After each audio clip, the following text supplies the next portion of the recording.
معاف کر دے. میں دل خراشی کے لیے نہیں بیٹھا ممبر رسول پر. ممبر رسول دل نوازی کے لیے ہے، دل خراشی کے لیے نہیں ہے.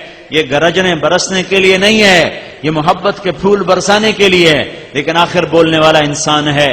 کوئی ایسا بول نکل گیا ہو جس سے میرے کسی بھائی کو تکلیف پہنچی ہو تو اللہ کے لیے معاف کرے. لیکن میں اپنی ساری بات کا خلاصہ پھر پیش کرتا ہوں کہ اللہ کو منزل بناؤ اور اللہ کو پانے کے لیے محمد مصطفیٰ کی غلامی میں آؤ. اور میرے محبوب صلی اللہ علیہ وسلم کی غلامی دو حصوں میں مکمل. ایک عبادت جس میں نماز سب سے اعلیٰ، ایک اخلاق جس میں معاف کرنا سب سے اعلیٰ ہے. سب سے اعلیٰ ہے. معاف کرنا سیکھو، درگزر کرنا سیکھو، غصے کو پی جانا سیکھو تو آپ کی زندگی جنت ہے. یہ پیغام زندگی ساری دنیا کے انسانوں تک پہنچانا یہ میرے آپ کے ذمے ہے. تبلیغ کا کام کوئی جماعت نہیں ہے کہ ہم آپ کو تبلیغی جماعت کا ممبر بنانا چاہتے ہیں، تبلیغی جماعت کا ووٹر بنانا چاہتے ہیں. ہم گئے لالیاں. ایک آدمی، میں گشت میں گیا تو ایک آدمی سے میں نے مصافحہ کیا تو اس نے ہاتھ پیچھے کر لیا ایسے، کہنے لگا توڑنال مصافحہ بھی حرام ہے. تو میں نے آگے بڑھ کر اس کو گلے لگا لیا.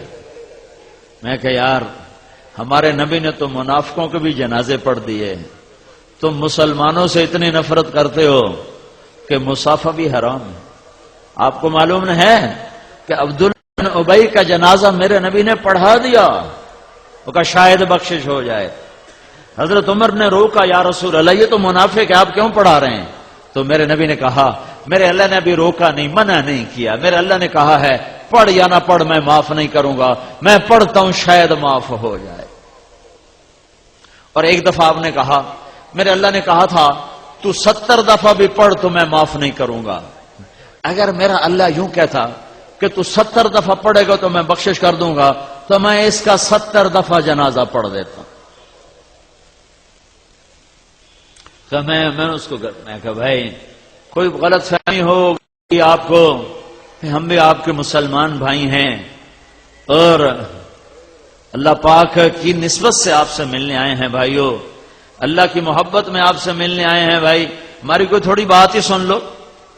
خیر وہ تھوڑی دیر تو غصے میں آیا، اس کے بعد وہ بیٹھ جاؤ اس کے بعد وہ آہستہ نا چپ ہوتا گیا. پھر کہنے لگا اصل میں بات یہ ہے کہ بھائی یہ کوئی بات کا طریقہ ہے، بیٹھو شاباش. پھر وہ کہنے لگا اصل میں بات یہ ہے کہ تم لوگ جو ہے نا لوگوں کے لکھتے ہو نام اور پھر چڑھاتے ہو رجسٹر پر چڑھاتے ہو. پھر اس کے بعد تم جو ہے نا ایک دن سیاست میں آ جاؤ گے اور پھر کہو گے حکومت سانو دیو، ویکھو ساڈے ووٹ کتنے زیادہ ہو گئے. تو مجھے کبھی کبھی خیال آتا ہے اگر وہ زندہ ہو تو میں اس کو جا کے ملوں کہ 30 سال تا ہو گئے حالی تائیں تسی سیاست چاہے کوئی نہیں. تو بھائی تبلیغ نہ کوئی سیاسی تعبیر ہے، نہ کسی فرقے کی نمائندہ ہے، نہ یہ کسی حکومت کی طرفداری ہے. یہ اللہ اس کے رسول کا پیغام ہے جو ختم نبوت کی وجہ سے پوری دنیا تک پہنچانا ہمارے ذمے ہے. اس پر چلتے ہوئے اوروں تک پہنچانا. روزمرہ کی زندگی میں نماز زندہ کرو، اس زبان کو غیبت سے بچاؤ، ماں بیٹی بہن کی گالی سے بچاؤ، لوگوں کی پگڑیاں اچھالنے سے بچاؤ، اور لوگوں کو عزت دو چاہے بے عزت ہونا پڑے، لوگوں کو اونچا کرو چاہے نیچا ہونا پڑے. اللہ کی قسم اللہ تمہیں اونچا کر کے دکھا دے گا. تو میرے بھائیو اس تبلیغ کے کام کو سنجیدگی سے لو. انسانیت کے رخ پھر گئے ہیں. 1994 میں ہم آئے تھے، یہاں جماعت آئی تھی.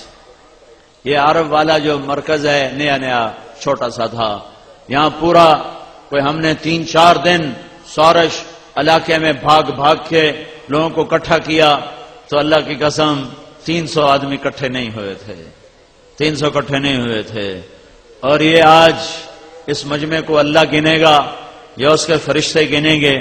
مجھے نہیں خبر کہ یہ اتنا مجمع کہاں سے آیا، یہیں سے ہی آیا ہے، یہیں سے اٹھ کر آیا ہے. یہ وہ محنت ہے جس کے اثرات اللہ تعالیٰ ظاہر فرما رہا ہے.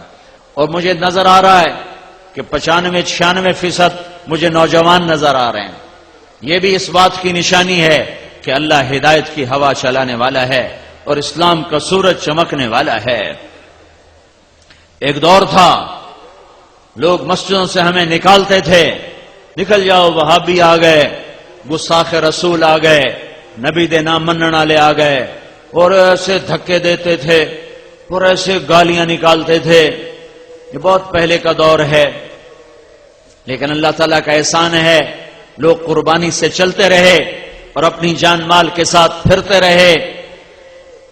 ایک گاؤں میں کبھی نہیں بھولوں گا، میں نیا تبلیغ میں تھا، ہم ایک گاؤں میں پہنچے پیدل تھک ہار کے، ابھی سامان رکھا ہی تھا کہ مسجد کے امام آئے. انہوں نے ہمیں ماں بہنوں بیٹیوں کی گالیاں نکالی، اتنی غلیظ گالیاں کہ زمین کانپ اٹھے، آسمان تھر تھر آ جائے. اور میں بالکل نیا تھا تو انہوں نے بستی کے لوگ بلائے، انہوں نے ہمارے بستر اٹھا کے باہر پھینک دیے اور پھر انہوں نے فرمایا مسجد دھوو، مسجد ناپاک ہو گئی ہے. مسجد میں تو کافر بھی آ جائے تو ناپاک نہیں ہوتے. میرے نبی کے پاس کافر ملنے آتے تھے، مسجد میں بٹھائے جاتے تھے. طائف کے کافر آئے، میرے نبی نے مسجد میں بٹھایا، یہ تو نہیں فرمایا مسجد دھو دو. ہائے ہائے اتنا تعصب. انہوں نے ہمارے بستر باہر پھینک دیے کہ نکل جاؤ، نہ تسی نبی دے منن والے، نہ تسی نبی دے عاشق. تو مجھے تو کوئی پتہ نہیں تھا، میں تو کالج سے سیدھا تبلیغ میں آیا، دین کا زیادہ پتہ نہیں تھا، یہ فرقوں کا بھی کوئی پتہ نہیں تھا. لیکن میں خود اپنے اندر تجزیہ کر رہا تھا، یہ کیسے دعویٰ کر رہا ہے کہ میں عاشق رسول ہوں؟ یہ مسجد میں ماں بہنوں کی گالیاں نکال رہا ہے اور کہتا ہم عاشق رسول ہیں.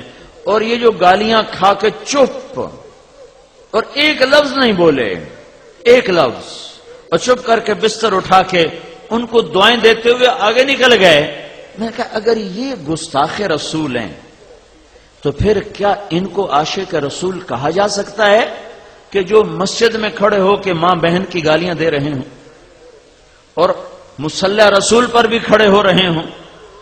میرے بھائیو، میں ہاتھ جوڑتا ہوں، میں ہاتھ جوڑتا ہوں، نکلو تعصب سے، نکلو تعصب سے نکلو. میں نے 3 گھنٹے ہو گئے مجھے بات کرتے ہوئے. میری کوشش یہی ہے کہ میں اسلام کو اجاگر کروں. فلانا بھیڑا ہے، ہم چنگے ہیں، اسا چنگے ہیں تو بھیڑن، اسا سچے ہیں تو کوڑن، اسا حق دے تو باطل تھے، اسی عاشق